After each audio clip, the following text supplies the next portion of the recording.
Bonjour à tous, aujourd'hui on va voir ensemble pas moins de 50 astuces de tournage qui me sont super utiles aujourd'hui et que j'ai appris sur plein de projets, donc que ce soit des fictions, des clips, des corpos ou même de la captation. Vu que j'ai fait les choses bien, je vous ai trié ça par catégorie et on commence tout de suite avec la préparation.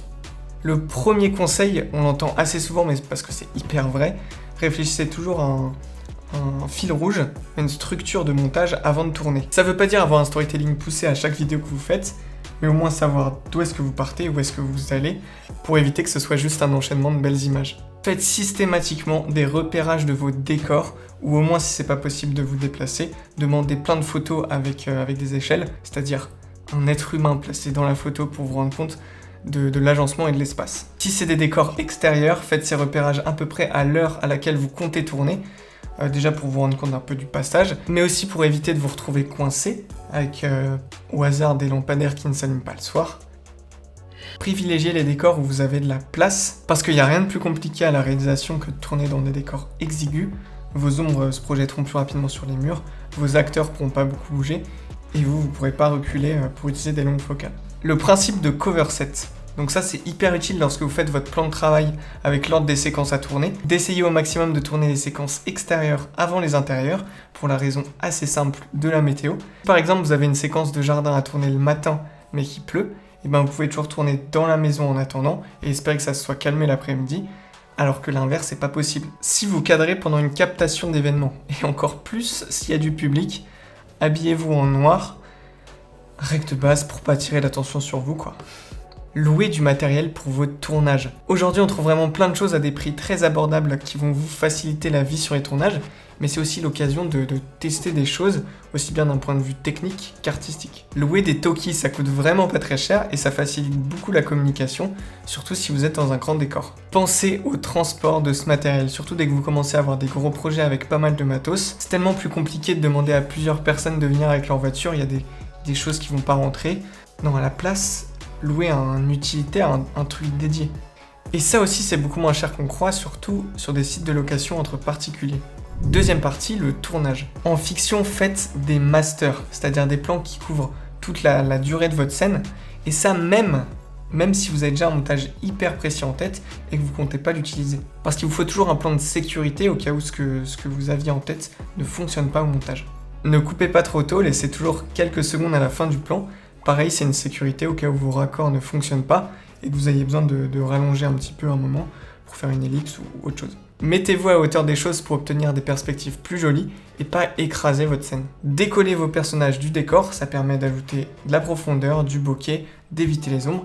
Il y a plein d'avantages. Rajoutez de la profondeur à vos arrière-plans, donc ça peut être par exemple en filmant d'un angle différent, en ouvrant des portes, ce genre de choses. Rajouter de la profondeur avec des amorces au premier plan, ça fonctionne toujours. Parfois, ça peut être intéressant de débuler pour accentuer l'inclinaison d'une pente.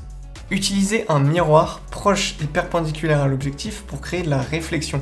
Alors, c'est pas quelque chose qu'on va utiliser trop en fiction, mais pour des projets moins codifiés, ça peut être très intéressant. Soignez votre composition. C'est un des points les plus importants pour avoir une belle image. Je vous en ai fait une vidéo entière, je vous la mets dans la description. Surélevez certains acteurs ou objets, lorsque c'est nécessaire évidemment, pour avoir une composition équilibrée. Utilisez une appli de chercheur de chant, donc il en existe évidemment plein. La plus connue je crois que c'est Artemis, il y en a aussi plein de gratuites. Et ça, comme son nom l'indique, ça va vous permettre de chercher votre chant et aussi choisir la focale la plus adaptée pour votre plan, et ça sans avoir besoin de porter la caméra. Utilisez aussi des applis pour connaître la position du soleil en fonction de l'heure de la journée. C'est plutôt quelque chose qui se fait au repérage pour savoir à quel moment de la journée tourner pour avoir la meilleure lumière. En plein soleil et à l'exception peut-être des gros plans, ça sert à rien d'utiliser un autre projecteur, il ne peut pas rivaliser avec l'intensité du soleil. Par contre, vous pouvez utiliser un réflecteur justement pour vous servir de la puissance du soleil.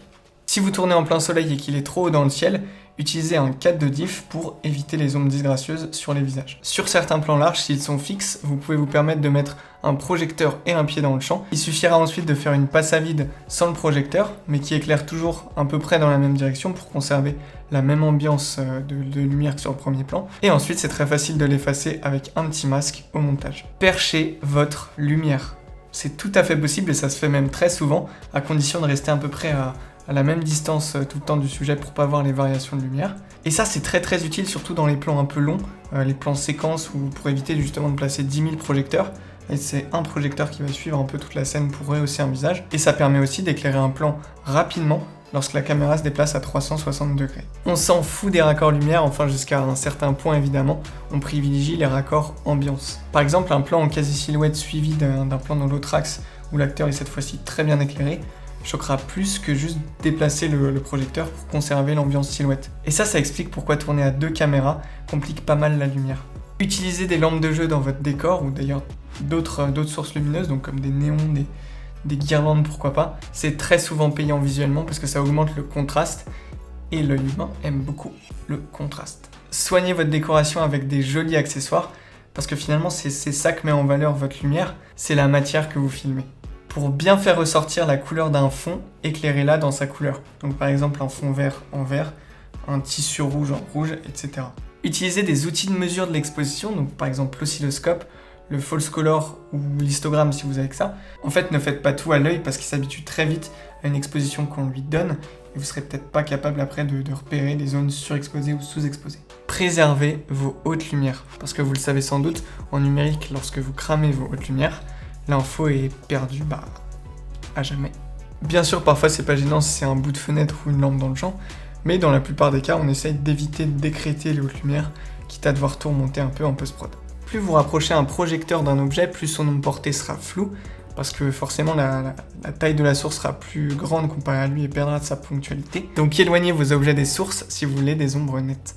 Utilisez une machine à fumer ou brouillard associée avec un projecteur ponctuel plutôt qu'une source large pour matérialiser les faisceaux lumineux. Et si vous voulez voir ces faisceaux lumineux, il faut une deuxième chose, il faut placer votre projecteur en contre par rapport à l'axe caméra. Par exemple, sur cette publicité, j'avais mis le projecteur trop de profil par rapport à la caméra, donc le faisceau restait invisible, alors qu'un autre plan à la fin, où j'ai mis le projecteur cette fois-ci bien en contre, l'effet marchait beaucoup mieux. Même principe, si vous voulez voir la pluie, il faut l'éclairer en contre. Pour éviter les reflets si vous tournez à travers une vitre, mettez des borgnoles derrière la caméra, donc des grands tissus noirs, pour éviter les réflexions, et ça m'est même déjà arrivé de devoir mettre des gants et une cagoule pour être totalement invisible. Utilisez du borgnole pour créer ce qu'on appelle du negative fill, c'est-à-dire supprimer les réflexions naturelles ambiantes de la pièce, et du coup créer plus de contraste. Donc ça peut être très utile pour par exemple créer un effet de silhouette. Dans la catégorie mouvement cette fois, n'ayez pas peur de faire des plans fixes. Même dans les clips où on essaye d'être ultra dynamique tout le temps, faire des plans fixes peut apporter beaucoup de choses, que ce soit pour le rythme, pour mettre en valeur d'autres mouvements ou créer une ambiance. Si vous faites un plan séquence, réduisez au maximum les temps de déplacement inutiles. Ça peut être fait par exemple en masquant des cuts dans un mouvement brusque ou un passage au noir. Motivez vos mouvements de caméra pour éviter qu'on se demande pourquoi la caméra bouge et qu'on sorte un peu de l'histoire. Et un moyen très simple pour ça, c'est de suivre une action qui amorce la direction du mouvement qu'on veut faire. Par exemple, un figurant qui vient traverser le cadre et qu'on suit jusqu'au prochain endroit qu'on veut filmer. Utilisez le mode force mobile sur votre application Ronin pour pouvoir le contrôler à distance avec votre téléphone. Et l'astuce ici, c'est d'attacher votre téléphone à votre trépied pour faire les mouvements les plus fluides possibles. C'est vraiment très pratique pour faire des mouvements complexes de grue dès qu'on n'a pas beaucoup de budget. Pour ressentir davantage l'effet de parallaxe, utilisez de la longue focale. Et pour ressentir davantage les travelling avant et arrière, utilisez de la courte focale. Utilisez un ventilateur pour ajouter du mouvement, ça peut être assez extrême comme ici, mais ça peut aussi être léger et subtil dans des rideaux par exemple, ça apporte vraiment un truc. Pour faire un slider de débrouille en une seule étape, vous utilisez un tissu ou une serviette que vous allez glisser sur un meuble droit. Alors le problème évidemment c'est que vous ne pouvez pas bien régler les hauteurs, mais le mouvement est toujours hyper propre. Pour toutes les vidéos où vous enregistrez du dialogue, pensez à faire des silences raccords, c'est-à-dire un enregistrement son d'1 minute environ, où juste vous enregistrez le silence. C'est très important pour le mixage pour pouvoir cacher des petits problèmes, et surtout faites-le dans la même configuration de dès que vous avez tourné, c'est-à-dire avec le même nombre de personnes dans la pièce pour pas trop changer l'acoustique, et si par exemple vous entendez qu'un projecteur fait un peu de bruit, ne l'éteignez pas, c'est tout le principe du mot raccord. Dès les repérages, faites attention au bruit qui pourrait vous gêner. Est-ce qu'il y a des travaux dans la rue? Est-ce que le parquet grince? Est-ce qu'il y a de la ventilation qu'on peut pas éteindre? Et évidemment les classiques frigos qu'on peut pas débrancher. Tout ça, c'est à prendre en compte. Rajoutez des surfaces amortissantes pour couvrir l'écho. Ça peut être des coussins, des couvertures, des vêtements, des drapeaux, enfin n'importe quoi. Et si une pièce a vraiment une acoustique trop pourrie, cassez les angles en priorité. Et enfin, 50e conseil, Prenez un bon ingé son et laissez-lui le temps de travailler, c'est la meilleure façon d'avoir un bon son.